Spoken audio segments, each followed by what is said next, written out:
Hello all of you, welcome back to our channel. So अगर आपने हमारा video subscribe किया रहेगा, हमारे चैनल को सब्सक्राइब किया रहेगा और आपने हमारे बीएस के लेक्चर्स देखे रहेंगे पिछले, तो आपको पता होगा कि हमने फर्स्ट चैप्टर अपना खत्म कर दिया है बिजनेस स्टडीज का, जो कि था हमारा nature and significance of management. Okay, so इस वीडियो में हम करेंगे अपना सेकेंड चैप्टर बिजनेस स्टडीज का।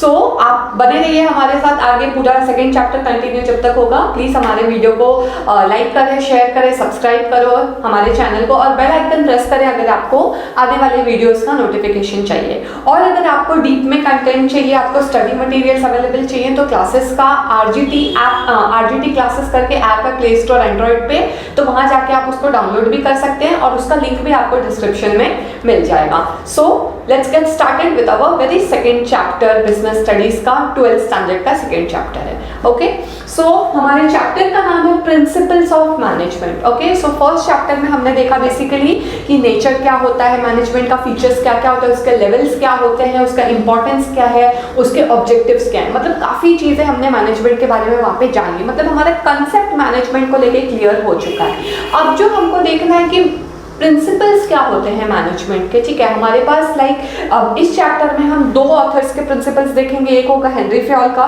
जिनके 14 प्रिंसिपल्स हैं हमारे पास, और एक होगा एफ.डब्ल्यू. टेलर का। ठीक है, तो उनका बैकग्राउंड भी हम जानेंगे जब हम आगे बढ़ेंगे। तो अभी हम फोकस करते हैं कि what is mean by principles. ठीक है, पहले तो समझना हमको ये जरूरी है, मैनेजमेंट हम समझ चुके हैं लास्ट लेक्चर में, अभी हमको ये समझना है कि प्रिंसिपल्स मतलब क्या होता है। ठीक है, तो आई होप नॉर्मल वर्ड में अगर हम देखने जाए तो प्रिंसिपल्स मतलब जनरल गाइडलाइंस है ना, कोई मतलब ethical guidelines, ethical code of conduct जिसको एक इंसान फॉलो करेगा अगर उसको राइट वे पे चलना है तो, और एल्स तो प्रिंसिपल का कोई मतलब ही नहीं है। तो प्रिंसिपल मतलब एक रास्ता जिसके वे पे आप चल के आप अपने जो भी आपका डेस्टिनेशन है आप वहां पे पहुंच सकते हो। सो यहाँ पे मैनेजमेंट किस तरीके का प्रिंसिपल फॉलो करती है हम देखेंगे। अभी हम देखेंगे कि फीचर्स क्या होता है। देखिए, पहले तो मीनिंग होता है management principles are broad and general guidelines for decision making and behaviour of the managers. ठीक है, तो जो भी हमारे ऑथर्स ने प्रिंसिपल दे रखे हैं वो एक ब्रॉड और जनरल गाइडलाइन है। गाइडलाइन मतलब आप अगर किसी भी प्रॉब्लमेटिक सिचुएशन में आ रहे हो अपने ऑर्गेनाइजेशन में, तो आप उन प्रिंसिपल्स को रेफर करके कि वो सर्टेन सिचुएशन में वो ऑथर ने कैसे डील किया था, तो आप उसी वे से अपने प्रॉब्लम को भी सॉल्व करने की कोशिश करोगे। बट आपका उसमें कुछ तो मतलब इनोवेटिवनेस होना चाहिए, सेम आप कॉपी कर सकते नहीं है। ठीक है, और अगर आपको कोई भी डिसीजन मेकिंग है या आपको बिहेवियरल चेंजेस कुछ लाना है तो भी आप प्रिंसिपल्स के हेल्प से कर सकते हो। अभी वन बाय वन हम इसके फीचर्स देखेंगे। ओके, सो फर्स्ट फीचर है हमारा यूनिवर्सल एप्लीकेशन, कि जो हमारा प्रिंसिपल्स है मैनेजमेंट का वो यूनिवर्सली अप्लाइड है। ठीक है, परवेसिव है, मतलब ऐसा नहीं है कि आप बोलोगे कि इंडियन कंपनीज में हम प्रिंसिपल अपनाएंगे और फॉरेनर्स को तो जरूरत ही नहीं है, छोड़ो वो प्रिंसिपल्स क्यों अपनाएंगे, ऐसा नहीं है। इवन फॉरेन कंपनीज में हो, चाहे इंडियन कंपनी हो, चाहे टॉप लेवल ऑफ मैनेजमेंट हो, चाहे लोअर लेवल ऑफ मैनेजमेंट हो, चाहे एक टाटा ग्रुप ऑफ इंडस्ट्री हो या रिलायंस ग्रुप ऑफ इंडस्ट्री हो, कोई भी, मतलब जहां भी आप जाओगे आपको प्रिंसिपल्स ऑफ मैनेजमेंट अप्लाई करना ही पड़ेगा, जिसकी वजह से आपका कंपनी का बहुत मतलब फ्लो अच्छा चलेगा। तो वो चीज आपको ध्यान रखनी है कि जो हमारा प्रिंसिपल्स ऑफ मैनेजमेंट होता है वो एकदम यूनिवर्सल अप्लाई होता है, या फिर उसको हम परवेसिव बोल सकते हैं। फॉर एग्जाम्पल हम एक लेते हैं डिविजन ऑफ वर्क का। ठीक है, अभी जब हम आगे पढ़ेंगे तो 14 प्रिंसिपल जो हम हेनरी फ्योल के पढ़ेंगे तो उसमें एक आता है डिविजन ऑफ वर्क। तो मतलब आप ये नहीं कह सकते कि डिविजन ऑफ वर्क एक कंपनी में जरूरी है दूसरी जगह नहीं, इट इज यूनिवर्सली अप्लाइड, काम डिवाइड करके देना। ठीक है, so that is our first principle. फिर सेकंड आ जाता है जनरल गाइडलाइंस। ठीक है, अभी मैंने आपको मीनिंग में समझाया कि जो प्रिंसिपल्स होते हैं वो एक जनरल गाइडलाइंस होते हैं कि जिस तरीके से पहले जब वो सिचुएशन आया था, जब वो केस आया था, तो किस तरीके से सॉल्व किया गया था, तो उसी बेसिस पे, उसी एक्सपेरिमेंट के बेसिस पे हमारे प्रिंसिपल्स बनते हैं। ठीक है, तो वो सेम वे हम लोग जनरल गाइडलाइंस के यूज करते हैं कि जब वहां पे प्रॉब्लम आई थी तो कैसे टैकल किया, सेम प्रिंसिपल अप्लाई करके क्या हम भी वो प्रॉब्लम को टैकल कर सकते हैं। तो वो हो जाता है हमारा जनरल गाइडलाइंस। ठीक है, फॉर एग्जांपल हम लेंगे अब यहाँ पे principle of stability of tenure. ठीक है, स्टेबिलिटी ऑफ टेन्योर मतलब लोगों को कंसिस्टेंट काम पे रखना, बार बार निकालना नहीं। ठीक है ना, तो अगर आपके कंपनी में आप लोगों को बार बार निकालोगे, नए लोग हायर करोगे, फिर निकालोगे, तो उससे आपकी कंपनी का नाम खराब होगा। आगे कोई भी अच्छा एफिशिएंट इंसान आपकी कंपनी ज्वाइन नहीं करेगा, ठीक है, क्योंकि दे नो कि आप हमेशा निकालते रहते हो लोगों को। तो इसलिए ऐसा नहीं है कि हम ये एक इसको हम एज अ जनरल गाइडलाइन ले सकते हैं, कंपलसरी नहीं है फॉलो करना, लेकिन अगर आप ये गाइडलाइन फॉलो करोगे तो ऑब्वियसली आपकी कंपनी आगे बढ़ेगी। तो इस तरीके से it is a general guideline.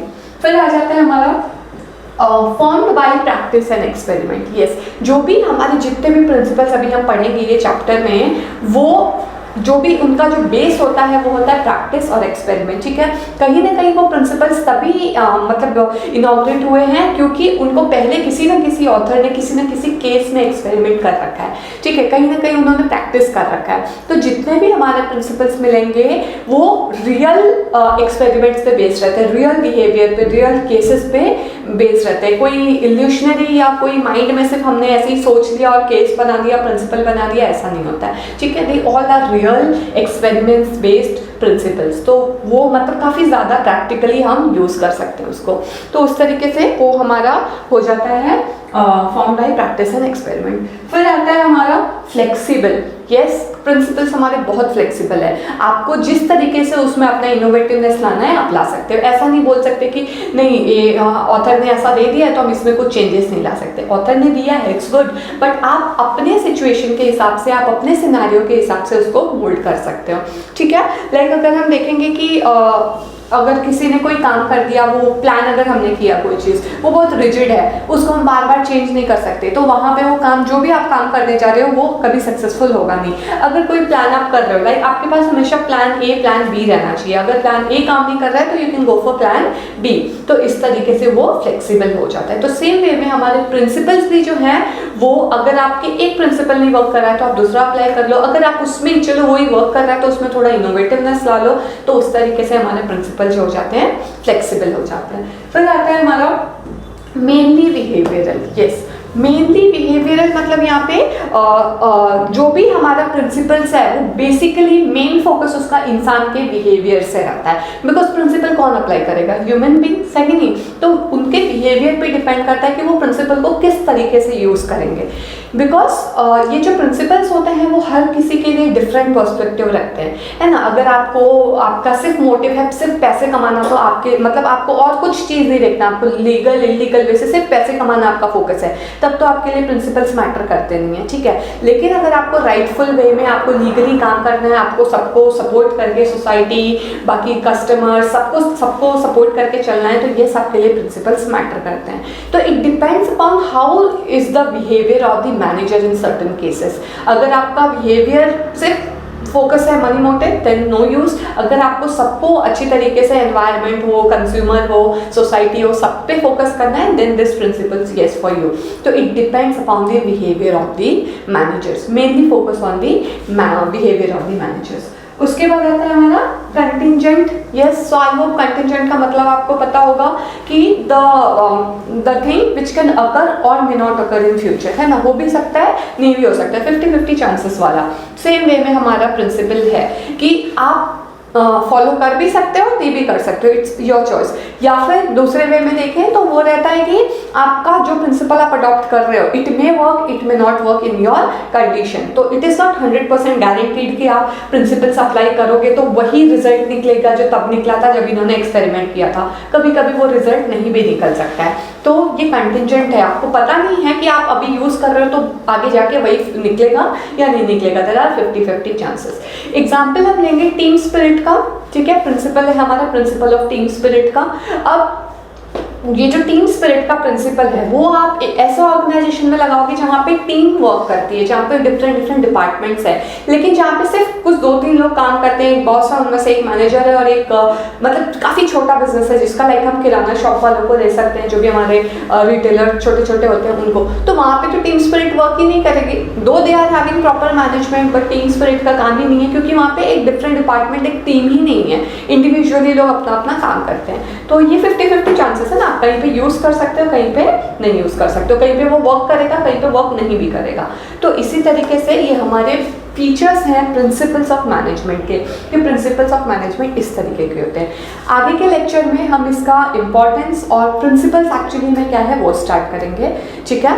So I hope आपको ये वीडियो का जो कंटेंट है वो क्लियर हुआ होगा। अगर आपको ये वीडियो अच्छा लगे तो प्लीज़ शेयर करें, लाइक करें और सब्सक्राइब करें हमारे चैनल।